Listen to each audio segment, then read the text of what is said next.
Yuri-chan.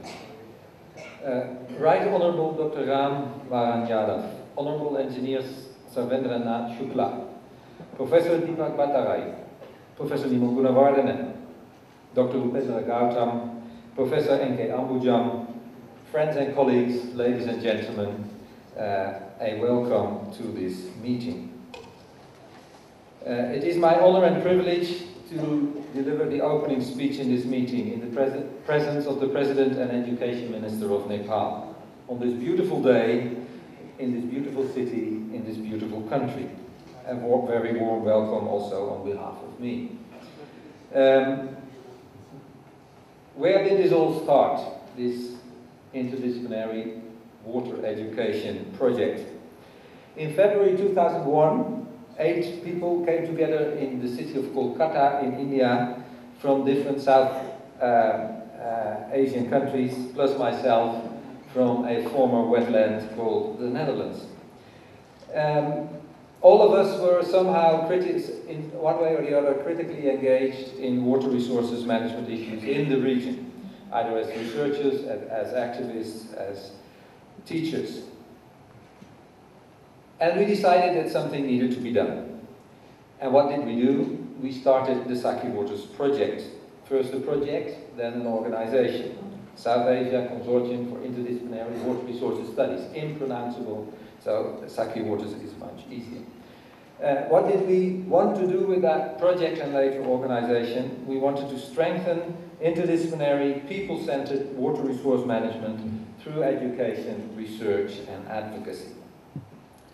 That initiative was by itself an expression of a much broader and worldwide realization that business as usual approaches to water will not get us through the 21st century safely.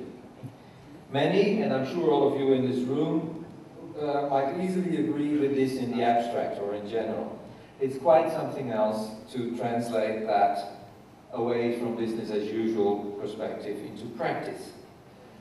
The new paradigm of integrated and people-centered water resource management that we would like to advocate is only one of several approaches, and it is not nearly the dominant one. The dominant approach is, of course, based on large-scale water infrastructure investment and social engineering perspectives on water.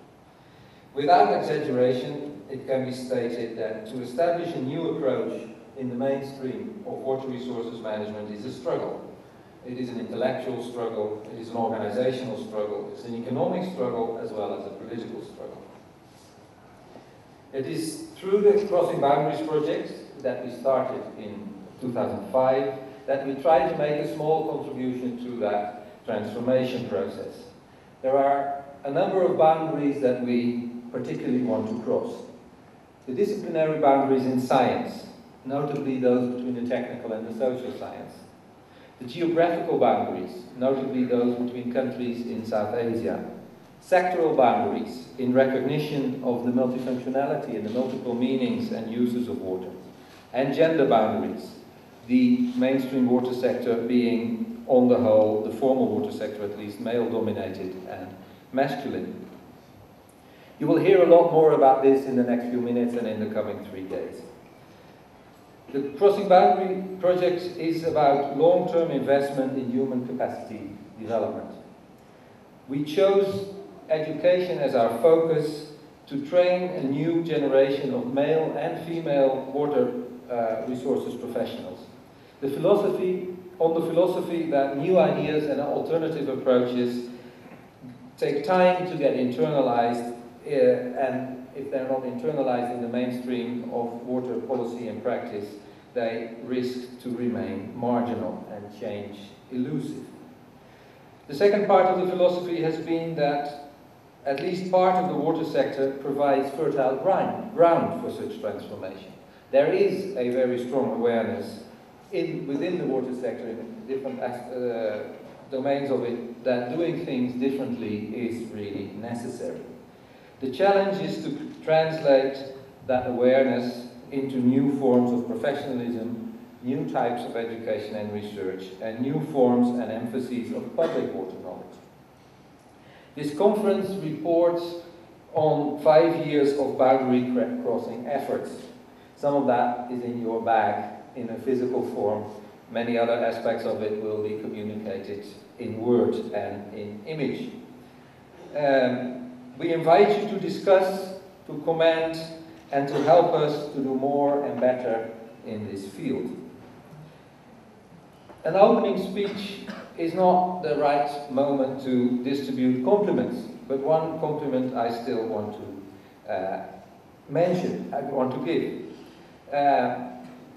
I would like to compliment the organization committee on a very wonderful organization and a very good-looking conference. When I proudly showed the conference website to my 14 and 16-year-old sons, who are active members of the cyber generation, they said, "Dad, it's pretty cool." So, and it doesn't only look cool, it also, the sessions that we have are also pretty cool, I think. And if my sons say that, I think it must be relatively okay. I wish all of you delegates from South Asia, Latin America, Africa and Europe a fruitful, inspiring, lively and enjoyable conference. Thank you very much.